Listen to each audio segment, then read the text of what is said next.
Friend, serial गुम है किसी के प्यार में के स्पॉइलर से कर मैं एक बार फिर से आपके सामने हाजिर हूँ। अक्का घर के दरवाजे पर प्रहरी बनकर बैठी है जिससे कि सभी कॉलेज ना जा सके, लेकिन सभी भी कुछ कम नहीं है।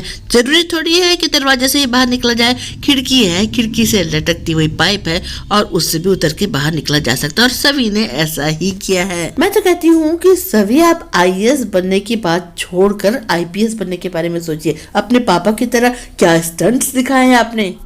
लेकिन सिर्फ इतना ही नहीं, पूरे 20-25 किलो बोरे भर भर के कच्चे आम भी अचार के लिए काट कर गई है सभी घर से, एक अच्छी बहू की तरह। वो भी एक हाथ से। आने वाली कड़ी में हम देखने वाले हैं कि सभी को सुबह सुबह कॉलेज जाना है और वो नहा धोकर अपने बाल को झटक झटक कर सुखा रही है। और ईशान बाबू जो जमीन पर बाजू में ही सो रहे हैं, उनके चेहरे पर पानी के छींटे पड़ते जा रहे हैं जिससे उनकी नींद डिस्टर्ब हो रही है। अब सभी को अपनी कॉपी चाहिए जो ईशान बाबू अपने तकिए के नीचे दबाकर सो रहे हैं।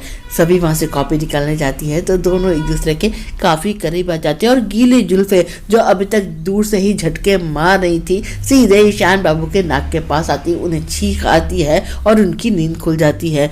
सभी को अपने इतने पास देखकर चौंक जाते हैं। उन्हें लगता है कि सभी उनके पास आने की कोशिश कर रही है। सभी अलग झगड़ा करती है कि मुझे घर में रोकने के लिए आप मेरी कॉपी को अपने तकिए के नीचे दबाकर सो रहे थे। खैर ये नोकझोंक यहीं पर खत्म होती है। सभी अपना बैग लेकर कॉलेज के लिए चल पड़ती है, लेकिन नीचे जाकर सुनती है काकी कह रही है कि ईशान ने सभी के लिए स्टैंड लिया, उसके लिए सबसे लड़ लिया। बस वो इतना ही तो चाहता है कि रिसेप्शन तक सभी घर में रुक जाए, लेकिन सभी कॉलेज जाएगी तो ईशान को कितना कुछ फिर से फेस करना पड़ेगा। सभी को बुरा लगता है, वो वापस कमरे में आ जाती है, कॉलेज नहीं जाती।